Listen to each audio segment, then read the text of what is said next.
Good evening. I would like to welcome everyone to the Henry County Planning and Zoning Advisory Board meeting for Thursday, May the 23rd, 2019. This meeting is being televised on Charter Channel 180 and AT&T U-verse Channel 99.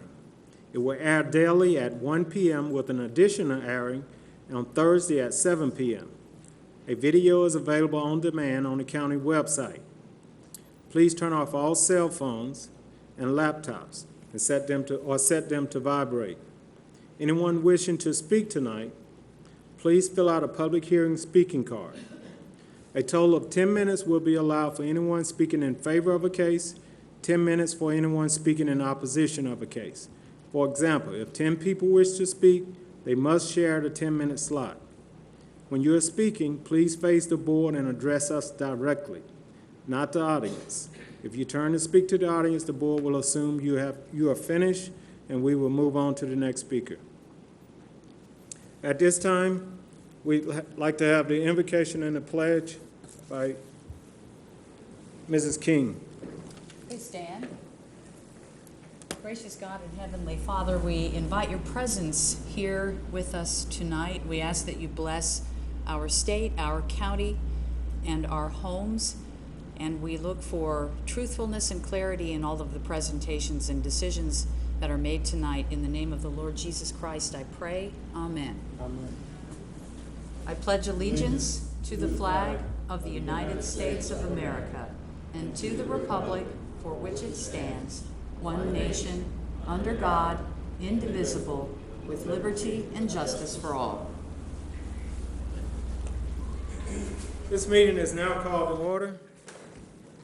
Do I have a motion for the acceptance of the agenda? I make a motion to accept. Have a motion? Second. Have a second? All in favor? Motion carries. Okay. Staff, do we have any comments?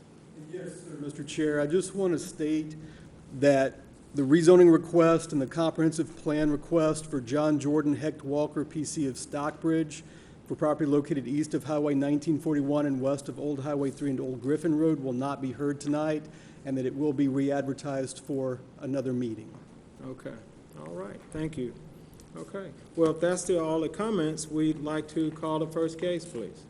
Conditional use, CU 1906, Iris Lake Henry, 888 LLC of Peachtree Corners, Georgia, requests a conditional use for property located at 1209 Iris Lake Road, land lots 233, 234, 247, 248, 216, and 215 of the 7th District. The property consists of 141.483 plus or minus acres, and the request is for an outdoor adventure park in District 1, and the report is presented by Mrs. Yuritsa Nieves, Planner 2. Good evening, Chair and board members. Good evening.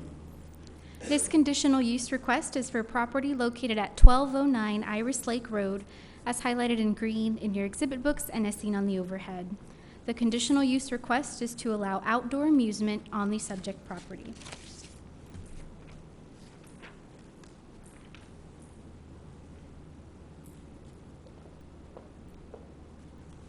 The applicant proposes to utilize the subject property for the development of an outdoor adventure park. As per the applicant's letter of intent, the park would include amusements in the form of zip line courses, climbing towers, trails, and other outdoor recreational uses.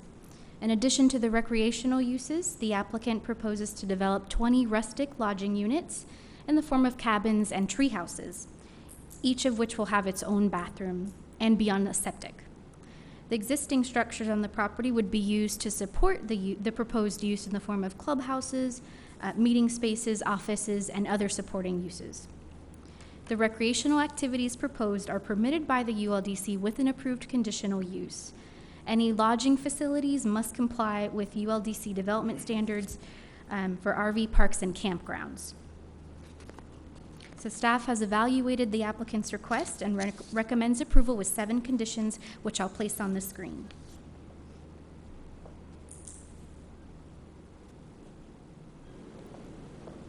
I'd be happy to answer any questions you have. Does the board have questions for staff?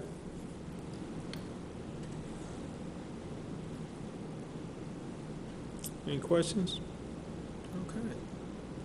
If not, we'd like the applicant to come forward, please.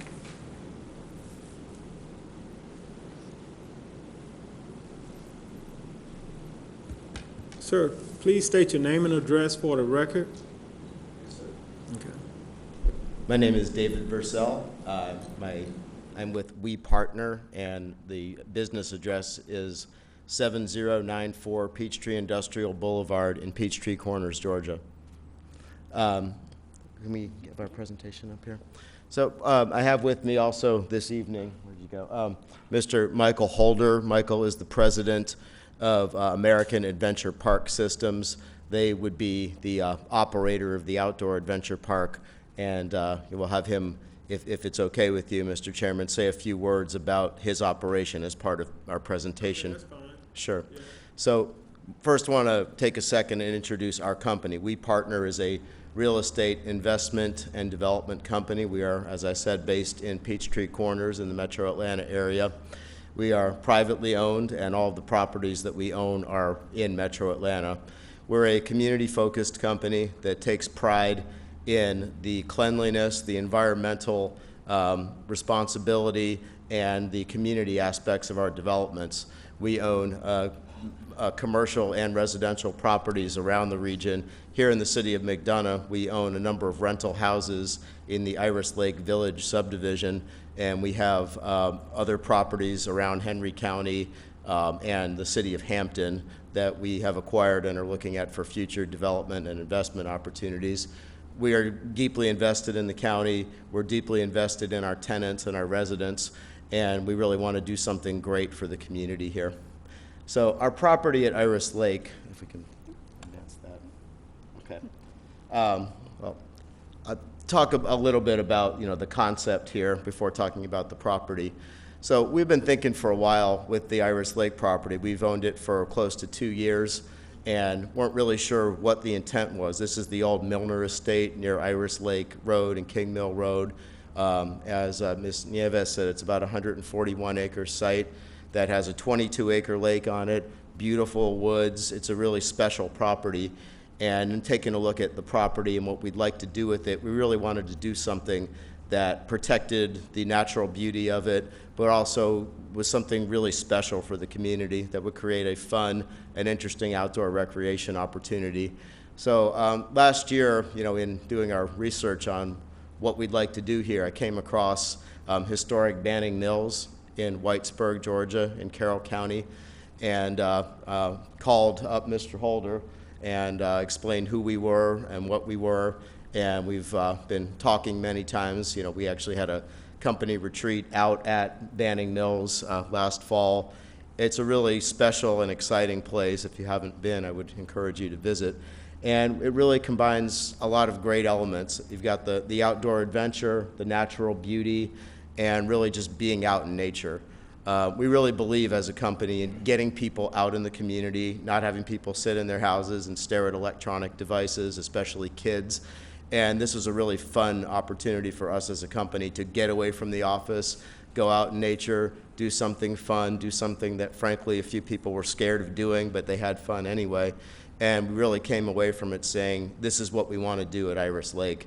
So over the past few months since then, we've been putting this plan together to develop this outdoor adventure park on our site here in Henry County. So again, our property, as you can see on the screen, is located between exits 216 and 212. It's just south of here. It's only about 2 or so miles from where we are right now. So it's a really convenient location. It's just off of I-75 from both of those exits, but it's very isolated feeling once you get there. You get on the property, you turn the corner, you see the lake, you see the trees, and you feel like you've entered an entirely different type of place, but yet it's still close to all of the amenities around McDonough and Locust Grove, which we think is really important for something that will cater to visitors coming into the area as well as to local residents. So as I said, the site is 141 acres total. The lake itself is the entirety of Iris Lake East. Iris Lake West is on the other side of Iris Lake Road, and there are 2 existing residential subdivisions on either side of it, which would be just below what's there in the aerial. You know, the lake is very nice. It's got excellent water quality. The dam is in great shape. We actually checked it out with the state dams office in downtown Atlanta, that everything checks out with the integrity of the dam. You know, the water, you know, I let my kids swim in it, as do my colleagues, and it's just a really nice and special place. There are 2 homes on the property. There's a small ranch house up by the road frontage, and there's a larger lake house at the rear of the property. The view on the bottom right is the view from the porch of the lake house out towards the lake, so I think it speaks for itself. And we want to take these houses and incorporate them into our plan, use them as clubhouses and office space and meeting space for the site. And so the people who would be using the site for outdoor recreation and overnight lodging would have a place to come and hang out and eat dinner and just enjoy sitting on the porch and looking out at the lake. So as for our concept, the next several slides present what the outdoor recreational park would actually look like.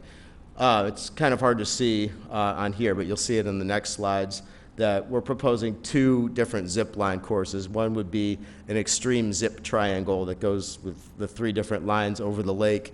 Each of those zip lines would be about 1,000 feet in length, so close to a quarter mile. And then there would also be a Canopy Tour on the bottom right, which would have 6 smaller zip lines with some canopy walks in between, and that was the image from an earlier slide when you saw somebody up on a rope cable bridge is what the canopy walk would look like. We would also have a mix of tree houses and cabins, which, as were described, would be rustic lodging units. Each would, in fact, have its own bathroom and whirlpool tub, and these are exactly the types of units that Mr. Holder has at his property out in Carroll County. So if you have questions specifically about those, he'd be happy to answer them. We also have rock climbing walls and a free fall tower, which isn't a true free fall, but it simulates it. So this is what the zip lines over the lake would look like. You can see you climb up a tower, get on the zip line equipment, and go zipping across the lake. You'd be about 20 to 50 feet above the surface of the lake at any point during the ride. The Canopy Tour, this is what it would look like. It would be designed to really get you between and among the trees. So it would, make excellent use of the thick forest cover we have there and the creek that runs through the property. So a portion of it would go over the creek and a portion of it would go alongside the creek. And this is the image at the left is a sketch of what the rock wall and climbing tower would look like. And the picture on the right is an actual photo from Banning Mills and what a similar tower looks like there. The lodging units, we're proposing, again, 20 units. We don't know the exact mix of cabins and tree houses, but the treehouse unit on the top right there is what's at historic Banning Mills. There's a rope bridge to get into it, and then once you get in it, it looks like a hotel room, but you're several, like 20, 30 feet up in the trees. Actually had a relative of one of my coworkers say she felt like a bird when she was inside the unit. So I'll turn it over now to Mr. Holder, and he can talk a little bit about his company and the management of it. Our proposed structure here is we would be the primary owner of the property, and American Adventure Park Systems would manage it. They'd be responsible for all installation of all of the equipment, all of the safety precautions that go into building and maintaining outdoor adventure equipment. They would also do the marketing and day-to-day management of the site. So Okay, let's with your do permission, yes. We'll have the board address questions to you. Sure. And we'll use his time as 10 minutes in favor of your case. Okay. That will work just fine. Okay. So All right. if I may then just very quickly, Mr. Holder's company, in addition to Banning Mills, which has been in operation now for over 20 years, they operate similar outdoor recreation courses in, is it 9 different states now? 7 states, 10 different parks. Thank you. 7 states, 10 different parks around the country. They're active at the national level in setting the safety standards for these outdoor adventure parks, and are, really take safety and the health of people using their equipment very seriously. And they conduct intensive safety training for all park staff. Okay. So this is now the site plan that we have submitted along with our conditional use application. You can see at the bottom left of the site there, the existing house, and there's also the existing lake house on the bottom right end of the lake. We would have a paved parking lot at the front. There is an existing driveway kind of in the middle of the property at the bottom left corner of the lake that has a gravel road that goes back to the main part of the site. We would intend to improve that road, make it a little bit safer for vehicles to drive on, and then create other smaller parking areas towards the rear of the site where the lodging units would be. So I guess I'll leave that up on the screen and happy to take questions. Okay. All right. Does the board have questions for the applicant? Okay. Mr. I do. Oh, Okay. Mr. Richard, go ahead. Yes, I wanted to know if you have done any traffic studies relative to your proposed development, or perhaps based on your experience with similar facilities, and then also about how many parking spaces do you anticipate would be needed? Sure. We have not done a traffic study. We're basing our assumptions about usage on the actual usage at historic Banning Mills. The way that works is people don't just go there and show up and say, okay, I'm here to zip line. Typically, they take reservations, and they know that they have a certain amount of capacity each day to get people on the equipment. It's very labor intensive and time intensive. There's a lot of preparation in terms of getting on the gear, getting the safety presentation. So I don't know the exact number. Perhaps Mr. Holder could answer that. But typically, it would be very rare that more than 100 people would come and go from the site in any one day, even on the busiest day of the year. So the traffic impacts would be minimal. If we need to document this from Banning Mills or some of their other sites, we'd be happy to do that. As to the question about parking, the parking that we showed on here was sized to the standards of I believe it was an assembly space, because there isn't a real true indoor use here. So what we did is we took the square footage of the existing lake house, which I believe is about 3,000 square feet, and there is a standard in your ordinance about number of parking spaces relative to the square feet of the largest indoor assembly space. So that worked out to be, I believe, 60 off-street parking spaces is what we're showing in the plan. At the main lot, the paved lot in front.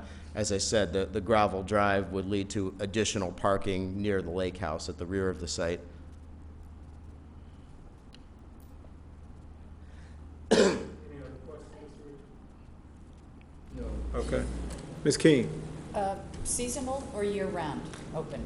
It would be open year-round, and again, Mr. Holder can speak to his other operations, but they are busy all year-round at most of their locations. So who's the target audience? Is it more designed for like corporate team building events or general public? And typically, do people come for just one day, or do they stay like a weekend?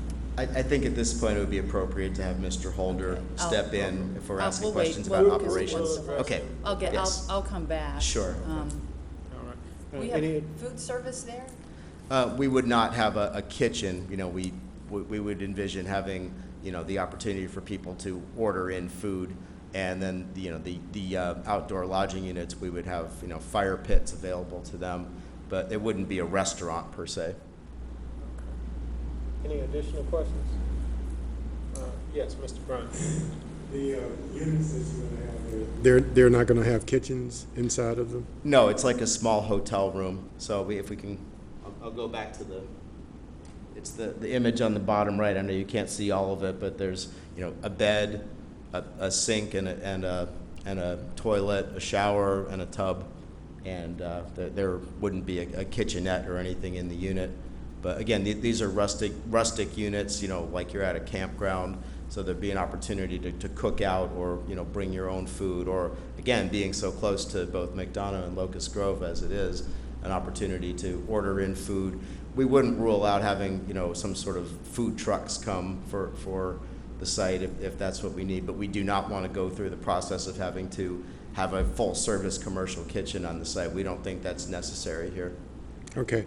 Then the other question, you said there would be probably a maximum of 100 visitors per day. Does that include the lodging members? Yes, it does. But again, I don't want to commit to an exact number. I'd rather have Mr. Holder address how his operations work now. Okay. I have maybe a couple of questions. One, you mentioned the lake house. Mm-hmm. What's the capacity of the lake house, and will it be used for events? We will not lease the space out for, weddings or special events or anything like that.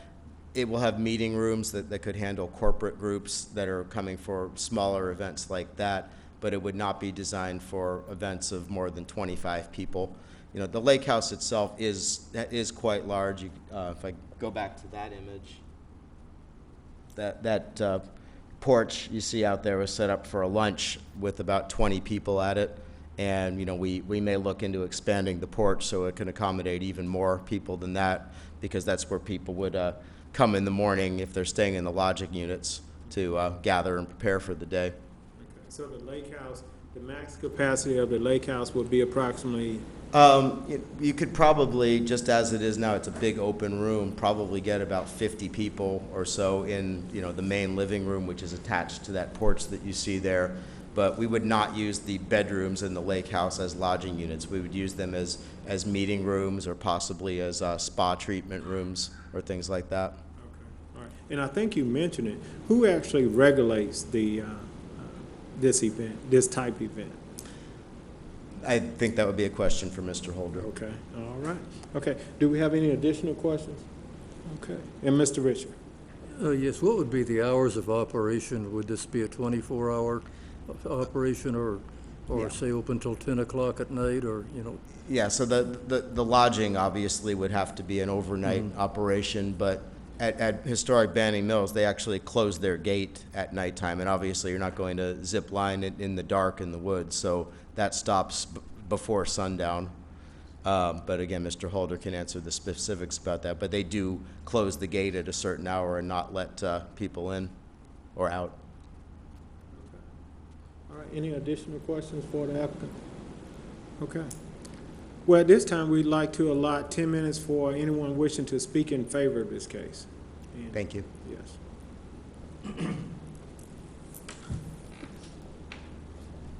My name's Mike Holder. It's nice to meet you. I always wanted to come look at your beautiful complex here. I'm very impressed with the staff on this side. They're efficient. I like that.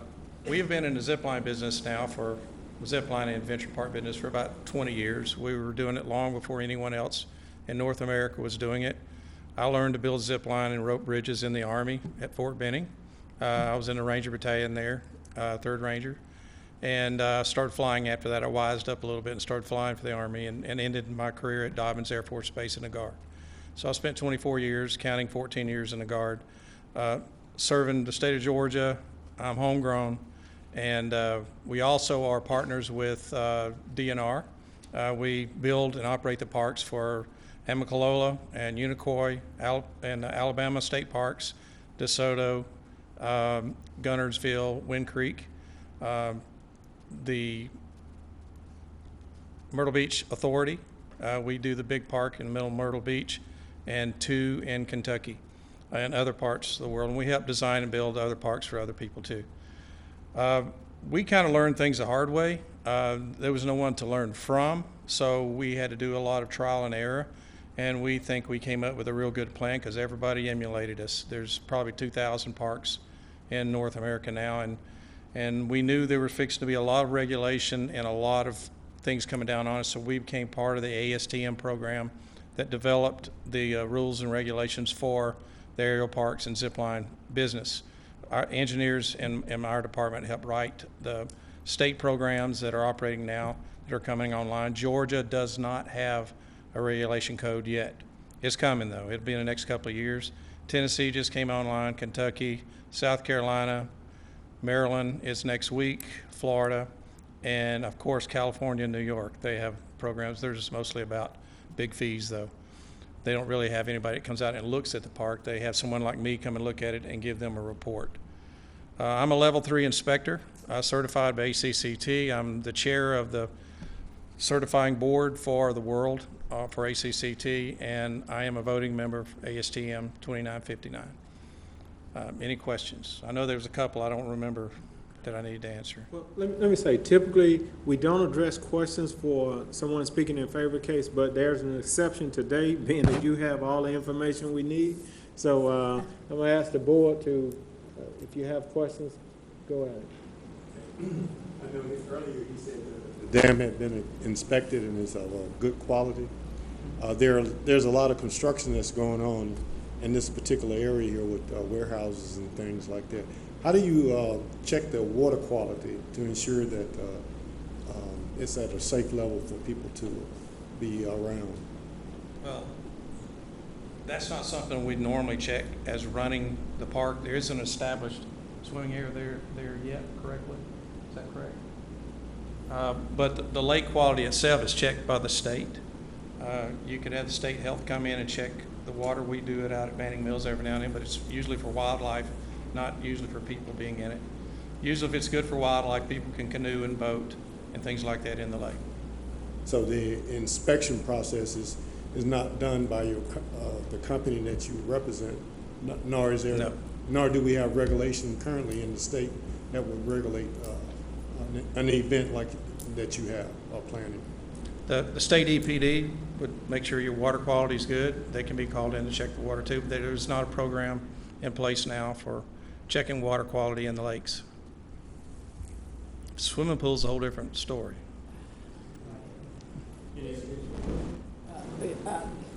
Who's your target audience?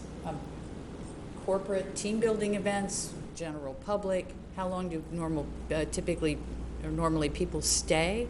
Is it a one-day pass? I can stay for the weekend. Obviously, you have the accommodations, lodging accommodations. Who's your target audience? Is it more corporate or anybody? It's a little of both. Corporate's probably about 20%. Then you would have families that would be bringing people in, either a day group or overnight. Day group is the transient that come in, they do it, they have fun with their kids, or they have a cabin to have fun with, or they usually stay about 4 hours and they move on to do something else. If they're coming there to do an adventure or ziplining, they're usually on the property for about 3 to 4 hours, counting everything. And then their parking spot is empty and somebody else comes in. And then how do you market the business? Obviously, you have a website. Well, we have about 600 keywords that we use. So it's going to pop up. Okay. Yeah, oh yeah, a lot of them. And then you have to clear some of the trees to make room for the zip lines. We surgically clear. We actually have arborists on staff that go in and we surgically cut the limbs and the trees that have to be cut, especially ones that are dangerous. If we have to take out some bigger trees, we'll set a pole instead of using a tree so we can circumvent around those areas that could be endangering old growth trees. We try to stay away from old growth trees as much as we can. How long of a process is that? Like, how long would it take you to do that work? To build a Canopy Tour walk is about 2 months. Okay. And then what about security? I know you mentioned the gate is going to close at night. Do you have any additional security? Security Guards? for access points. For people who are staying there up in those old tree houses, all alone, isolated up with one access point? Right. Usually you have an automated gate and they have a card to go in and out. Okay. If there needs to be other security, there's several services that will bring in people that you pay. So like security guards, you might? Not 24 hours a day, Right, special that's fine. occasion. Yeah, Right. would you do that? That's an option? Yes. Yeah. Oh, yes, all the time. And then I guess I have a question for staff. Where's the closest fire station in case there's an emergency, somebody falls into the lake? I would not have that information. Ms. Steve, I know that the fire station only one is right here, and it's approximately 2 miles away. Okay. Just saying. It's pretty It close. might happen. Oh, yeah, all the time. Let me just talk a little bit about that. I know I'm running out of time here. Okay. All of our guides are not just guides. They have to learn to read people. They have to psychologically be aware of what's going on, and they are wilderness first responders. So they're requalified every 6 months. I mean, a wilderness first responder means you have to sustain for an hour if you're in a remote location, and they're card carriers. So, we're very aware of people being remote and having to do high rescue. They're mountain high rescue trained also. Mr. Richard? Your site plan is still pretty conceptual, but I think you've generally shown where these residences would be, but have you had any kind of evaluation of the soil conditions on that property that would accommodate all these additional septic tank systems and field systems? Right. I haven't personally, no, but David, you guys did a perk test, right? And soils maps? When we acquired the property, Right. we were given soils information. All the soils analysis have been done prior to them acquiring the property, and they have them. I know exactly what you're talking about. I built a lot of houses. I know how that goes. Yeah. Thanks and welcome.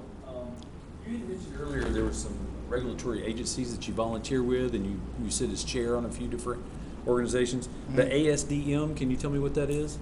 That's the organization that engineers usually get all their information from, and it's a technical, like say you have standards for the cement in this building.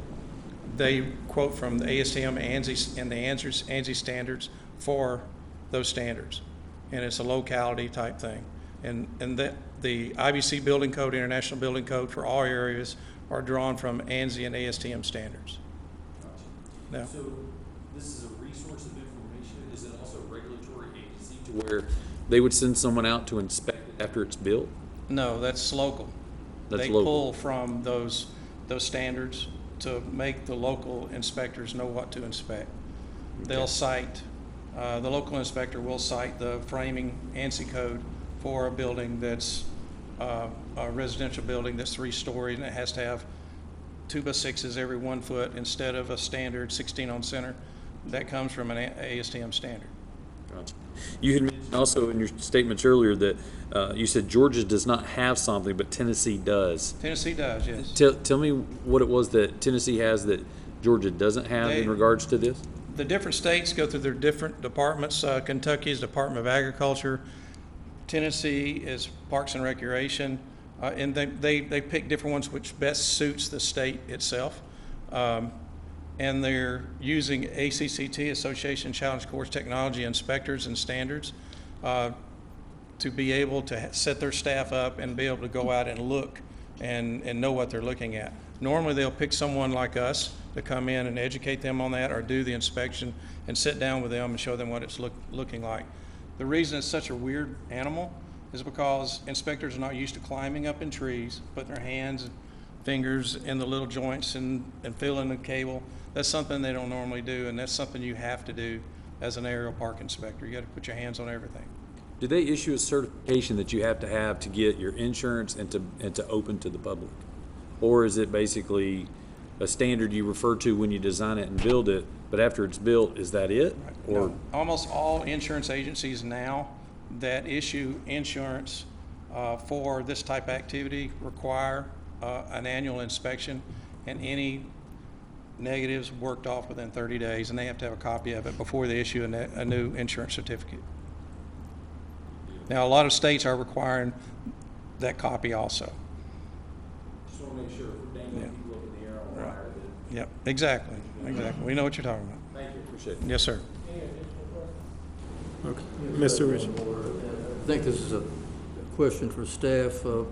The property that's directly north of this site, that's on, I think it's on King Mill Road, what is the future proposed land use for that property, as well as the one that's directly below the site that fronts on Iris Lake Road towards the Iris Lake subdivision? Okay. The subject property and those directly adjacent to it have medium-density residential future land use designation. And how many homes per acre would that be? Medium density allows up to 6 dwelling units per net acre. Thank you. All right, I have an additional questions. You mentioned, let's talk about that regulating agency. You said, is it AST or? It's not a regulating agency, it's Okay. a standard-setting agency. If Okay. you'd like, I would, if I had your email, I'll And send you you were guys the speaking of link. ANSI, right? No, you got ANSI and ASTM, and they cross-relate and Okay. coordinate with each other, and actually, they'll let ANSI set a standard on something, and they will quote from that standard in this standard. Okay. And this would be considered an amusement park, correct? Yeah, it's ASTM 2959, which is a completely new category, but it's not amusement park. It's aerial parks and zip lines. It's a completely new category. Okay, so it would be different from a park, say like Six Flags? Or Yes. it wouldn't Yes. fall up under those guidelines, or? Unless they had a zip line. Okay, And if they had a zip line, you rode in a harness with a helmet, had protective gear, it would fall under 2959. okay. Mr. Chair, there may not be specific standards for the zip lining in Georgia at this time, but they would still have to meet general life safety codes. Oh, yeah. Okay, right, I got you. Additional question? Please don't feel that we're slicing you open here. I'm I good. just want to get good clarification on this. So if this is approved and say the facility moves forward, it's built, the fire department comes in and gives a CO, he can open for business, correct? Is there anywhere at any time that this agency you're talking about has to also approve the work before he can open to business? Well, as the applicant stated, there are no state regulations particular for this zip lining. So it will be up to the local regulations. So the applicant would have to go through the plan review process. He would need a development permit. He would have to meet all of our Unified Land Development Code standards, all of our building code standards, all of our life safety code standards, and so forth. There would be no skimping on the regulations. But there's no separate entity, it's part of the normal process. Yes, so as the applicant stated, there is no state regulations particular for zip lining at this present time in the state of Georgia. I think there's a danger in using the term agency because that implies government. I think you're talking about groups or nonprofits or a group of people who get together, who set up guidelines for Guidelines and facilities standards, like correct. yours, but it's not a government agency. No. Now, Right, Better Homes and Gardens or something, whatever. now, ACCT. Good housekeeping. Go ahead. Yeah. ACCT does use those in their standard Change 9 ANSI standards, and that course would be certified ACCT, and it would be inspected by ACCT Level 1 and 2 inspectors, which they have to register that inspection with the insurance agency covering them. Now, it's coming in Georgia. It's probably, I'd say, within the next year. So state lawmakers, if they do craft any sort of legislation that would dictate guidelines for a facility like this, would Yes. probably refer to those organizations to get ideas. and- 99% of the Yeah, time. they're coming, Yes. yeah. In fact, As far as the ASTM standards, as the applicant mentioned, there are standards for concrete, there are standards for ballpoint pens, there would be standards for this as Right. well. I think you cited the actual code. And as an aside, if it's the pleasure of the board, you could certainly consider conditioning the location to meeting the intent of the Highway Corridor Overlay District as far as development standards go.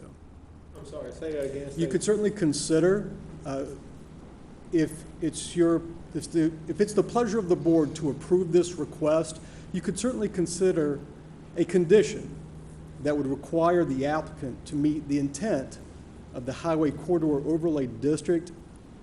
And that would be appropriate because this location doesn't fall within the boundaries of the Highway Corridor Overlay District. And if that's something that you would like to see, that would need to be a condition. Okay, gotcha. I got you. All right. Any additional questions for the applicant? I'm sorry, for the gentleman speaking in favor? Okay. All right, thank you, sir. All right. At this time, we'd like to allot 10 minutes for anyone wishing to speak in opposition of this case. And Mr. Chair, it may also be appropriate if someone wanted to speak in favor using the additional 4 minutes. And that's correct. We do have additional time for anyone else wishing to speak in favor of this case. Okay, please come forward, sir. We have 4 minutes that we'll allot for anyone speaking in favor. Thank you, Stacy. Yes, sir.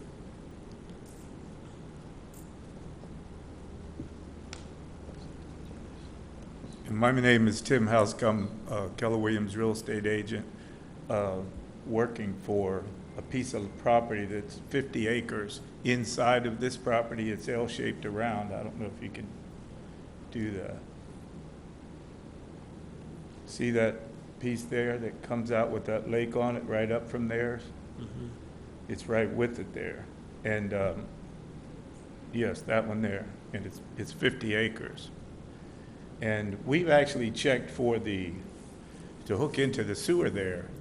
And in order to do that, you have to put a whole new pumping station in, which is going to be $500,000 to $700,000 to improve this land they have and our land. So by them doing this with septic, that eliminates them trying to jump on a sewer and put a bunch of houses in there, which I think is excellent for this area.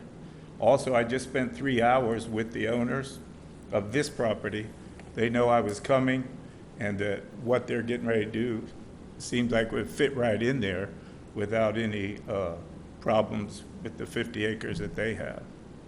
But the sewer thing is key, because if someone wanted to say, oh, we want to put 6 houses per acre, they have to spend $700,000 just for a pumping station before they get approved to put all that in there.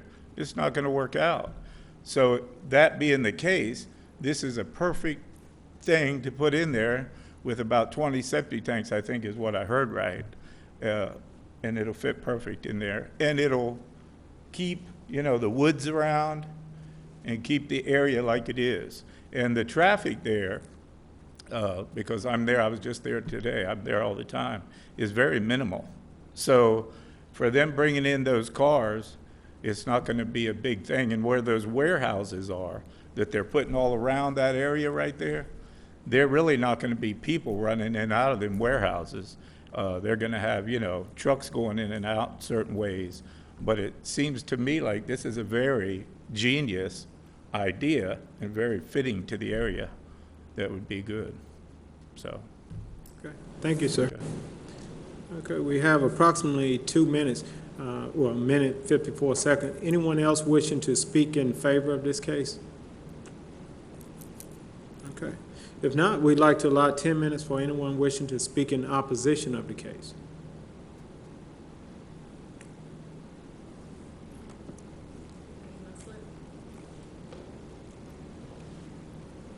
Hi, my name is Kelly Coleman. I own the property at 285 Iris Lake Road, which is 12 acres down from there on the racetrack end. My biggest concern with anything we're doing in the county, especially right here, is the traffic. And I live there, and I work here in McDonough, and I have a 7-mile commute every day across 20. So I can tell you firsthand, that traffic right there is terrible. The truck traffic, which I know on both ends there, on Kings Mill and on the racetrack end of Iris Lake, there are no truck signs. But I can tell you there are tractor and trailers coming up and down that road every day. And also on our end of Iris Lake, the speed limit is 35 miles an hour. And I can tell you that no one goes 35. Last September, we own the property there that has the white fence there at 285, and last year, September, a young girl that lives up on Whitaker come flying over the hill, and I'm in the blind drive too. If you're coming this way towards racetrack, I'm the blind driveway, me and my neighbor across the street. She took out our whole fence. By the grace of God, she was not hurt. But the speeding through there, the truck traffic through there now is a big deal since the warehouses have been put in there. The school traffic through there, and again, last Thursday with what happened on 75, and it seems like this is an everyday occurrence now, if 75 backs up, people are on 42 trying to get through. They've discovered that you can cut through Harris and up Iris Lake, so Iris Lake has become a cut-through road. So honestly, I do not see, we need a traffic study if they're going to do this. It's a beautiful piece of property. It's a great concept, but I can't get my head wrapped around why you'd want to put more traffic right there in that area. So that is my biggest concern, is the traffic and bringing more people right there. And the truck traffic is a problem there. And I spoke to Henry County about it when they worked the wreck that day, and they did sit out and try, and they do sit out and try. But Henry County Police Department, as y'all know, is so understaffed. They can't be everywhere, and I was basically told unless they see the truck traffic, they can't do anything about it. But it is a very big problem there on Irish Lake now with the warehouses and the continued development around there. And I can only see it getting worse. So I would like you to very considerately study the traffic there before you put anything else in that corridor, because we simply just cannot take the traffic anymore over there. Thank you. Okay. Anyone else wishing to speak in opposition of the case?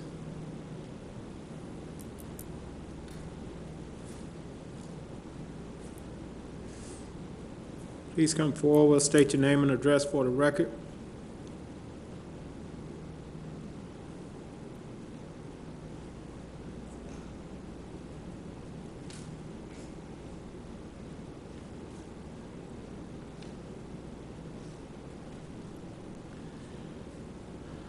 My name is John Howard. I'm extremely hard of hearing, so I might have to get my wife or daughter up here to interpret what y'all ask me. But I bought this property. I live on 235 Irish Lake Road. I bought this property. I moved on this property in February 1980. And back then, I bought it from J.P. Price. I don't know if any of you remember him, but I bought it from him. Excuse me. And back then, the traffic on Irish Lake Road there,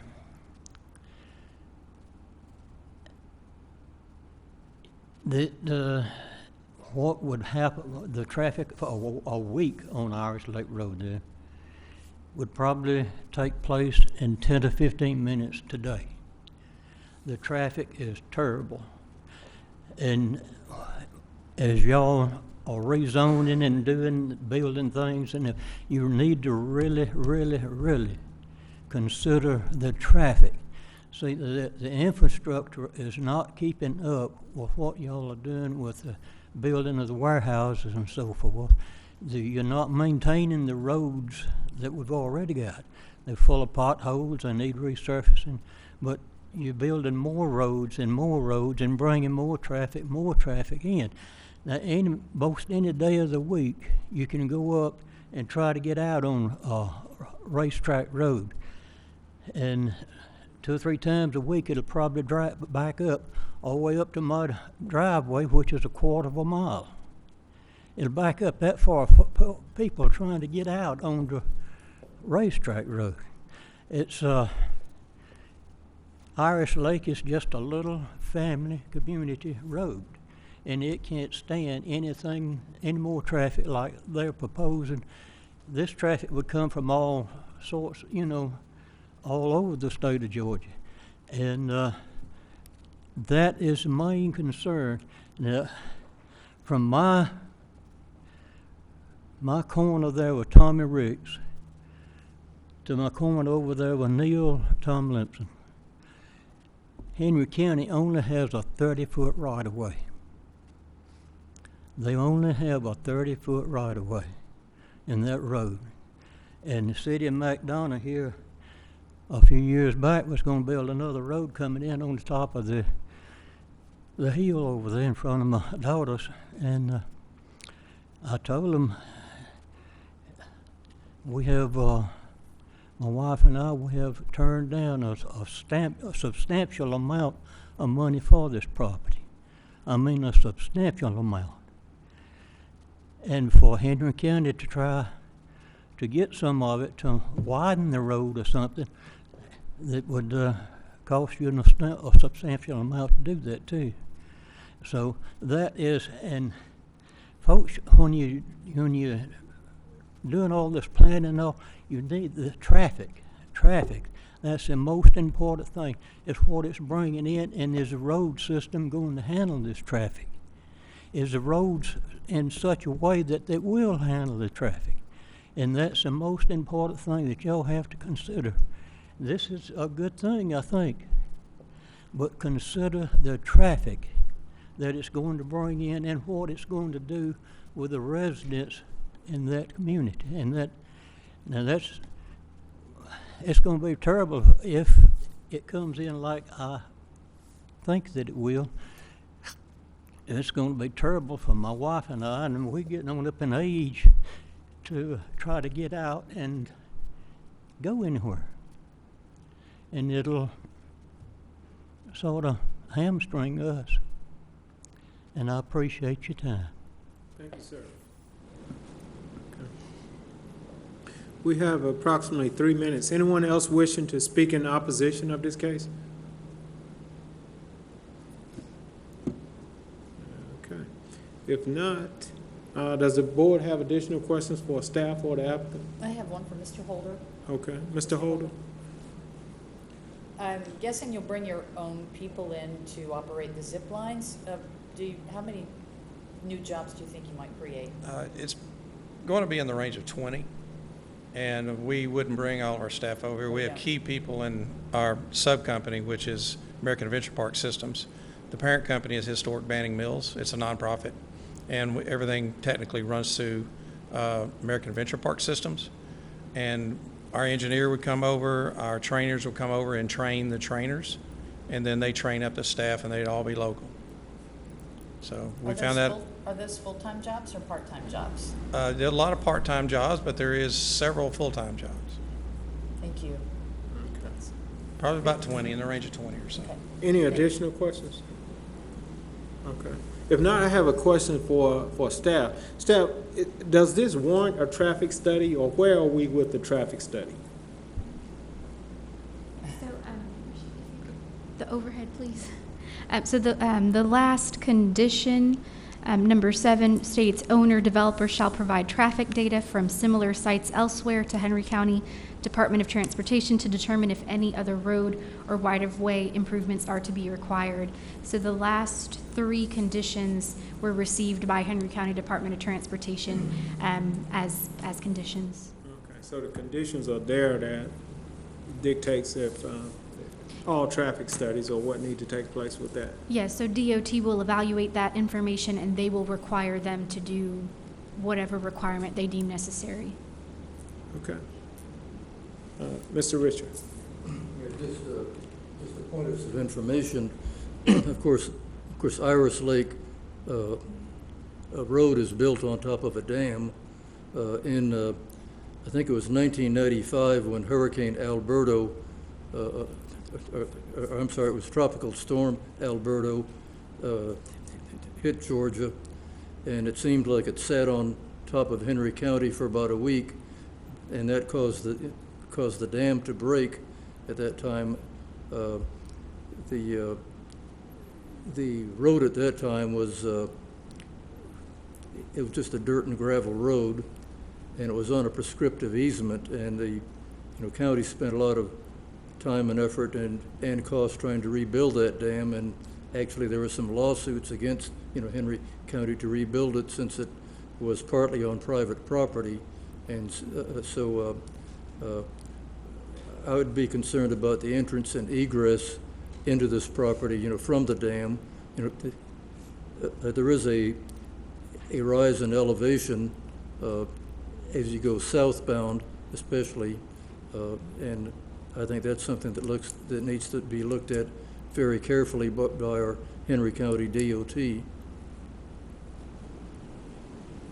Okay. Any additional questions? Okay, if there's no additional question, we'd like to call the case, please. CU 1906, Iris Lake Henry 888 LLC of Peachtree Corners, Georgia, requests a conditional use for property located at 1209 Iris Lake Road, land lots 233, 234, 247, 248, 216, and 215 of the 7th District. The property consists of 141.483 plus or minus acres, and the request is for an outdoor adventure park in District 1, and the report was presented by Mrs. Yuritsa Nieves, Planner 2. Okay. We've heard the case. Do we have a motion? Mr. Richard. Yes, I would like a motion, to make a motion to deny the request. There's some concerns about traffic entrance and egress, safety, and I think a more detailed site plan would be needed before this goes on to the county commissioners on an appeal if it is denied. But that's my motion, is for denial. All right, have a motion. Do we have a second? A second. Okay. All in favor? Motion fails. Do we have a motion to, do we have an additional motion? Motion for approval.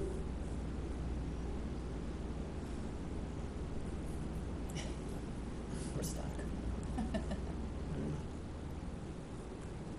All right, well, I would need an additional motion to obtain additional votes.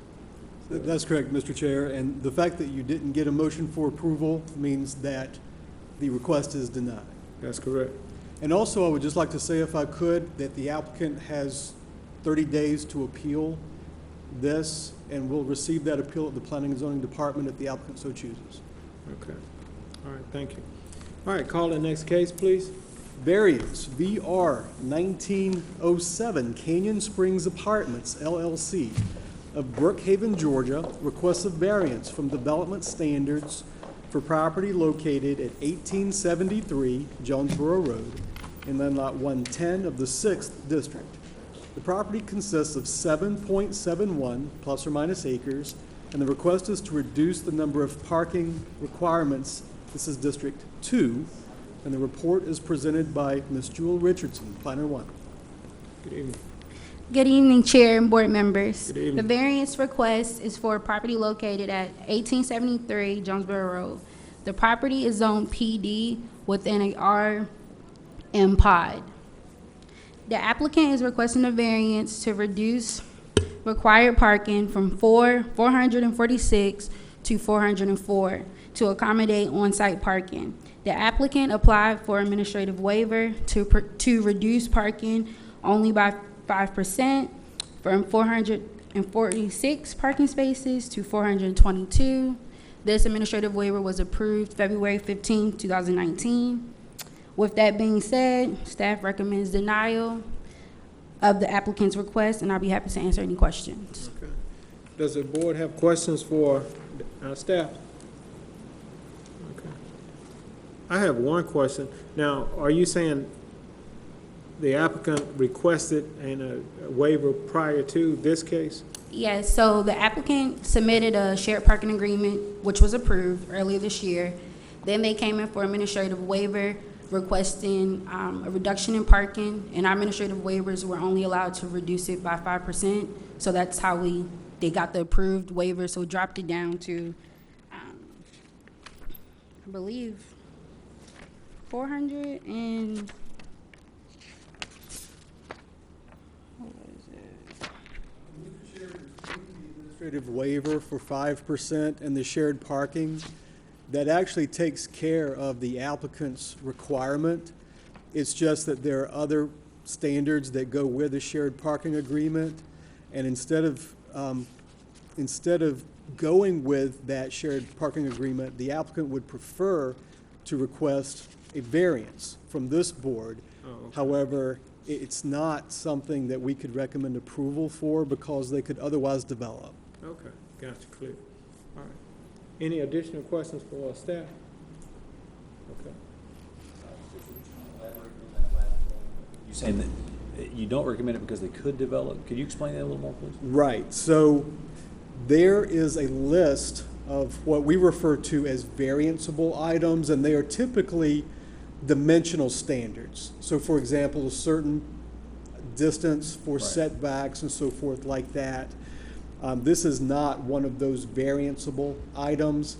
And also, between the administrative waiver for 5% that we approved and the shared parking agreement that we approved, the applicant could develop under these approvals, but the applicant would prefer to request that this board vary their requirements so that these this shared parking agreement and so forth are not otherwise needed. And so we do recommend denial of this request. Thanks. Does the board have additional questions for staff? Mr. Richard? Okay, if I understand what you said, that the applicant has chosen not to add parking spaces through the existing agreement, that they prefer to go the variance route, and of course they've already gone before staff for the waiver that would allow them to have I think 422 spaces. Is that correct? But yes, the administrative waiver would reduce that requirement to that amount, as I understand. The shared parking agreement actually, as you might imagine, requires a vehicular connection between the two parking areas. And that is also something that the applicant would prefer not to have to do, but it's simply required to share parking under our regulations. And the applicant could, of course, elaborate more on their request. thank you. Any additional questions for staff? Okay, if not, we'd like to call the applicant forward, please. Please state your name and address for the record.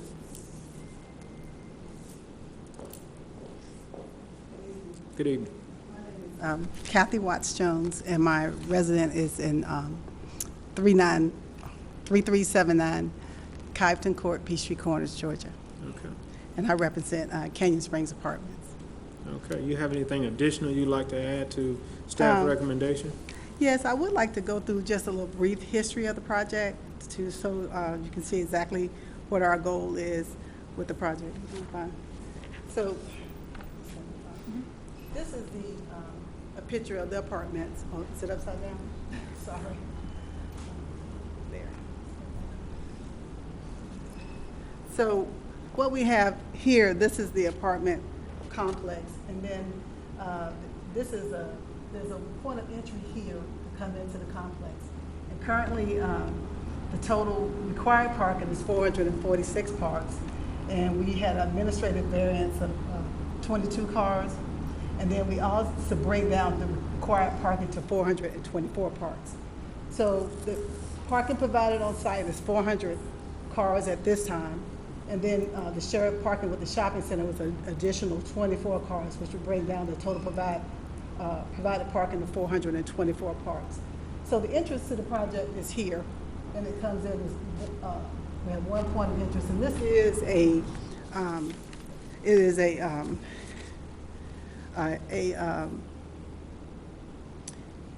a gated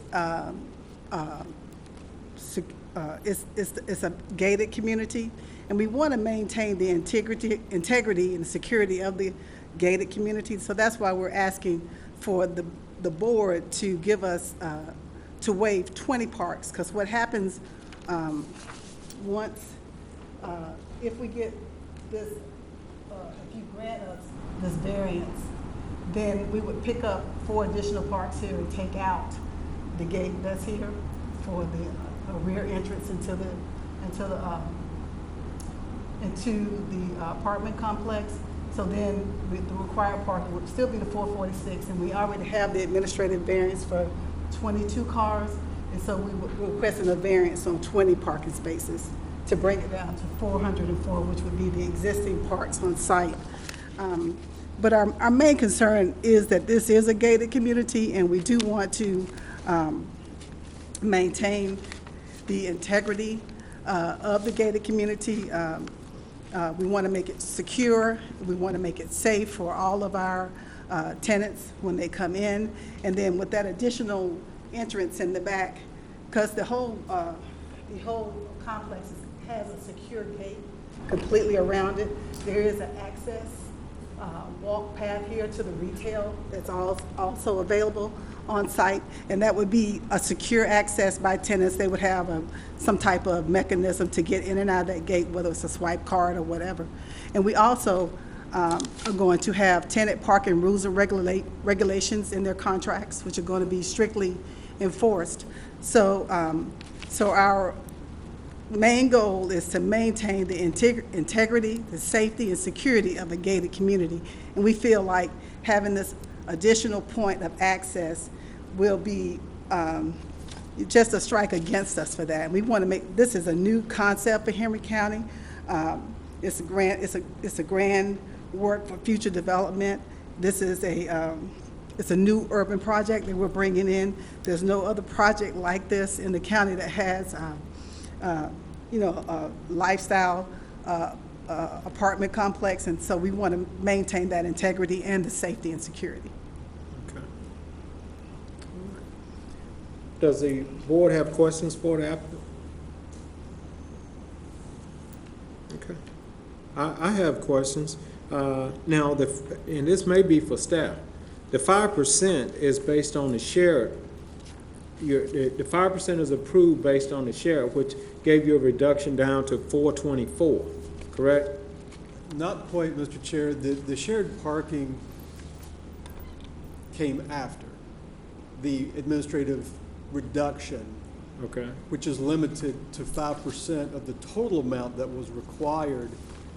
But that wasn't quite enough, and so the shared parking made up the difference. Okay. Okay, so you're asking for a variance now based on to get down to the 400? Yes, so that they would not have to take advantage of the shared parking because that would require the vehicular connection. Okay. Which is not desirable, apparently, to the And the applicant. next question is, how many units would you have to reduce in order to get down to the 400? Or this may be a question for the applicant. Have that came up? No, we never did look at reducing the number of units. With the current variance and the shared parking agreement, we're at 1.9 parks per unit.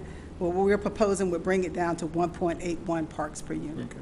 So basically, you guys are against the shared. No, we're not necessarily against the shared parking. It's just that the requirement of the shared parking is that you have to have direct access to the shared parking without going on the public street. Right. And you have a gate, and you don't want to do that. Your Well- property is gated, and you don't want to share it openly. Right, exactly. We want to keep the Understood. property secure. All right, I understand. Yes. Reduction area. All right. Any addition, Mr. Bar, I'm sorry. Hi, welcome. Thank you. It seems to me, that, like when you say 1.8 parking spots per unit, Yes. I'm not about trying to be, a jokester or anything, but how would you park a car in a 0.8 of a parking spot? I guess what I'm saying is, by reducing the total number of spots, aren't you underserving your tenants? Because when they rent an apartment, most cars in America, most homes in America these days are 2-car homes, basically. To rent that out to someone, wouldn't you want them to have the full access to enough parking? Well, this is an apartment complex, and it's not really so much considered a residential home. Where, and then in our mix of units is we have 99 one-bedrooms, we have 112 two-bedrooms, and 12 three-bedrooms. So the total number of bedrooms is going to be 359, and we're proposing 404 parks. So if you had 1 park per bedroom, you still have an additional 45 parks available for guests. And typically, we're going to have tenant parking rules and regulations. We don't want the complex with a parking lot full of cars that are just covered and people are not using them. So we are going to have strict rules that are going to be strictly enforced, that we have to have an active driver, that those drivers have to be registered.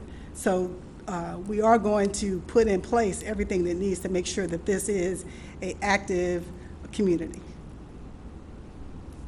Thank you. So you want to keep the gates, I get that. When a tenant signs a lease, will you ask them how many cars they own, how many cars they're going to be bringing, how many vehicles they'll bring onto the property? Yes. You keep track of that? Yes. That we would have a tenant parking rules and regulations agreement. And is there a limit associated with that?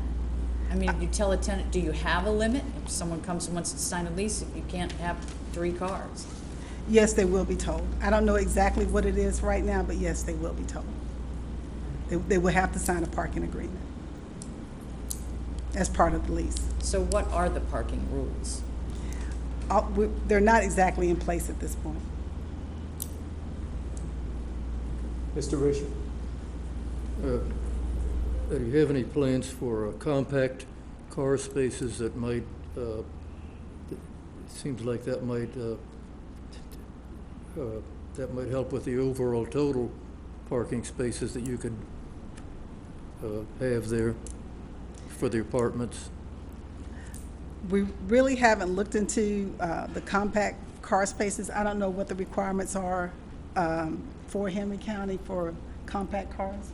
When the development begins, it'll go through a parking review in the building department. So they'll review as far as what parking spaces will be required. But from my knowledge, I don't believe that they would have them create just normal parking sizes. They wouldn't say 10 will be compact and 10, because it would really limit the amount of parking spaces they would have, because all cars aren't compact. Okay, thank you. Mm-hmm.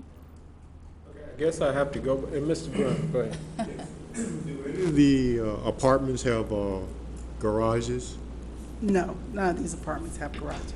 Is there any condition under which you could have some of the apartments to have garages?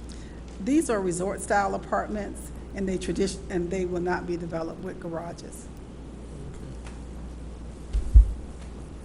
Well, I guess I have to go back to the original questions. Would you guys be open to reducing the units? And I'm not sure how many units, and staff hasn't presented me with that answer, how many units would have to be reduced to actually suffice for your parking. But have you guys considered that, or would you be open to considering that? We are well in the process of the design at this point, and I don't think that is something that we are open to doing at this point. Can you state again the number of bedrooms? 359. 359. Mr. Risher, I'm sorry, Mr. Nelson. Yes. The from the BOC approval of the modifications to the master plan for this pod, they have a maximum of 540 units they can have. 540? Yes. Okay, which dictates the 446 parking space, correct? Yes. Okay. And do you know how many units they would have to reduce to get down to the 400? No. Okay. We have not done those calculations. Of the 540 units, 300 are already in place at Mandalay. Oh, okay. So the most that we could do is 240. Okay, got it. So we're doing 17 less than the max. Okay, all right. Any additional questions for the applicant? Okay. If there's no additional questions, you may be seated, ma'am. At this time, we'd like to allot 10 minutes for anyone wishing to speak in favor of this case. No one's coming forward. 10 minutes for anyone wishing to speak in opposition. Again, no one's coming forward. Does the board have additional questions for the applicant or staff? None? Call the case, please. 1907 Canyon Springs Apartments LLC of Brookhaven, Georgia, requests a variance from development standards for property located at 1873 Jonesboro Road, land lot 110 of the 6th District.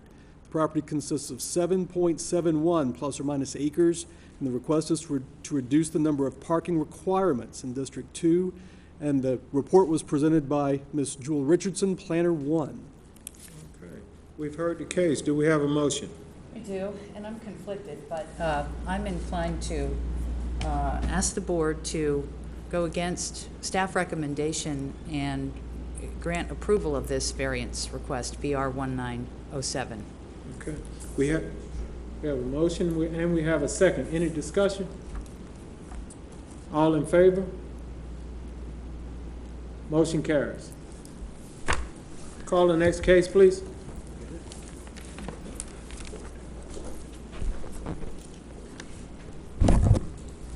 Hampton Ordinance 19-1, the amendment to amend multiple sections of Appendix A of the City of Hampton Code of Ordinance, which provides for zoning, to create new code sections to provide for severability, to repeal conflicting ordinances, to provide an effective date, and for other purposes. City of Hampton, presented by Stacy Jordan Rudisell, Chief Planner. Good evening, Mr. Chair. Good evening. Board members. The request before you tonight is a city-initiated ordinance amendment. And I would like to state that the city has a brand-new ordinance that was adopted late last year, and it's very typical once a brand-new ordinance has been used and implemented and taken out, and it's almost necessary for that period to happen in order to understand what changes would need to be made to that ordinance, because nothing's ever perfect, and if you wait for a brand new ordinance draft to be perfect, you'll never adopt it. So it's not unusual to have a broad ordinance amendment such as this one to be brought for the council's consideration. And of course, tonight you're asked to make a recommendation to the council, and we expect for that council meeting to take place on June the 11th at the Hampton City Hall. So I don't intend to go through each of these in great detail, but just broad brush in a summary form. The city's proposed ordinance amendment will actually strengthen the landscaping requirements that are in section 3-17E. It will bring back planned development, which is considered a legacy district under the new code. That's not something that planning staff was quite sure about, because as part of the new code, there are multiple mixed-use zoning districts, which was intended to replace planned development, but it's the understanding of planning staff that the city intends to have a district where the request will come before the city for a concept plan review before the actual rezoning request is made, and this ordinance amendment accomplishes that purpose. Regarding exemptions, this is for campaign signs. And so we, as planning staff, think that that's an excellent idea. We do have some concerns regarding regulating a campaign sign based upon its content, but we'll need to defer to the city attorney for that. Also, it seems like the idea of putting signs generally in the right-of-way is treated, but nothing is allowed in the right-of-way, including signs. So in one instance, that may be already treated, but it wouldn't hurt to treat it again in this ordinance. Regarding definitions, this is the definition of subdivision, and we agree with clarifying the definition of subdivision in the city's zoning code. But when this new code was adopted, zoning was Appendix A, and building was Appendix B, and the subdivision codes were Appendix C, and so the only jurisdiction that we have is over Appendix A. So we actually are not making any recommendation at all regarding Appendix B or C, but we've noted that the city intends for there to be different definitions for subdivision in Appendix A and B and C, and so we're not quite certain why or what's intended to be accomplished by having different definitions for subdivision in these different codes. Regarding porches and stoops, this regulation is strengthened. So for example, whereas today porches and stoops are exempted from the setback requirement, we think that it's very appropriate that this ordinance amendment would require porches and stoops to comply with the setback requirement. Also, regarding the public space requirement, there's just simply a Scribner's error. This Scribner's error directs one to a code section which is not applicable, and this intends to correct that. Regarding timber harvesting, the ordinance is actually relaxed. And so planning staff is not quite certain what's intended, but in conversation that we've had with city staff, it was the intent of the city to bring this for the council's consideration to relax the timber harvesting regulations, and it certainly does that. So recognizing that there will be these discussions and that your recommendation could be just as detailed as you want it to be, we do recommend approval of the city's initiated ordinance amendment. And I'd be pleased to answer any questions. Okay. All right, does the board have questions? I'm going to address Mr.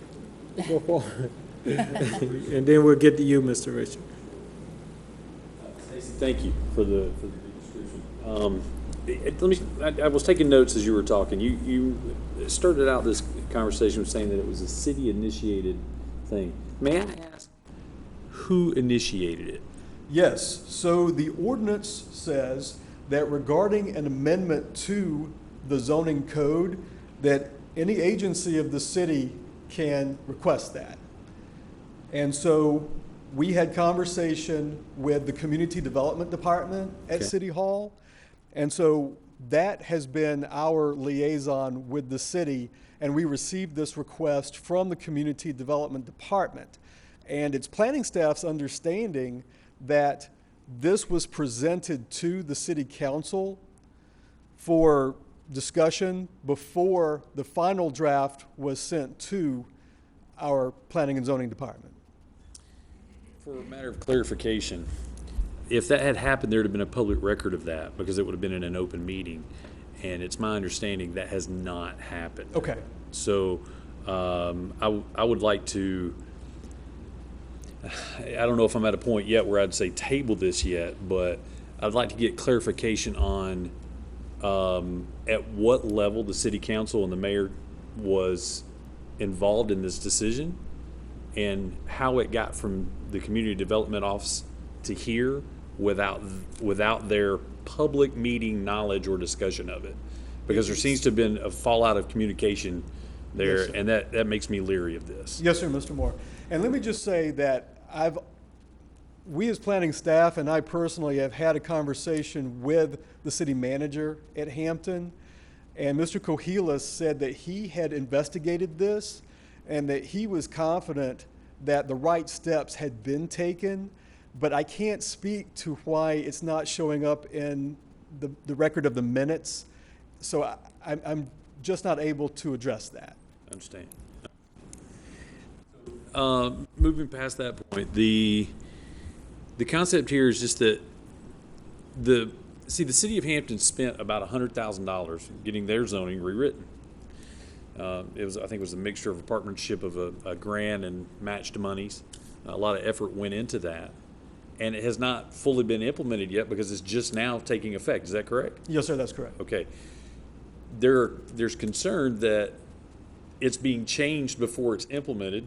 And I get your description earlier that it's a big animal. It's not perfect. If you wait for it to be perfect, it's not ever gonna happen. I get that, but it does make me leery. Going back to my original point, that something that was $100,000 was spent on is being changed.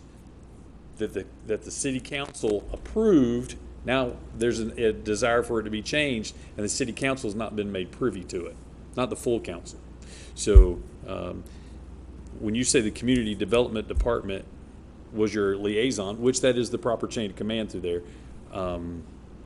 for the record, I'd like to make sure that the city council agrees with the the community development office's recommendations and request of your staff, so that it's an approved request. Yes, sir, and I shared that same concern, which is why when I spoke with the city manager, it allayed my fears. Understand. Okay. Yes, sir. Appreciate it. That's all I got for now. Okay. Mr. Richard. I have a question about, I guess it would be request number 7, where it says covered porches, whether enclosed or not, and stoops shall be considered as part of the building and shall not project into the required front, side, or rear yard. Now, just theoretically, suppose someone wanted to have a porch that, stuck out, 10 or 15 feet, that would push the living part of the house further back into the rear yard.